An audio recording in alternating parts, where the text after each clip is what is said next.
This Vevor dispenser electric kettle dispenser is really cool. Lots of features on it. Let's start with up at the top.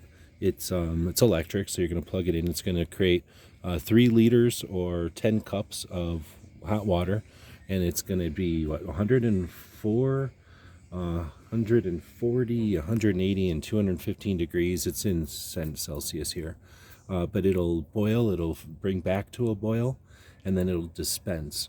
Now what's cool is it'll do that automatically, but it can also, you can flip it, and you can also dispense manually for people on the Sabbath or people that don't have access to electricity. Maybe something happens, you can still get the water out. It's all stainless inside, so easy to clean.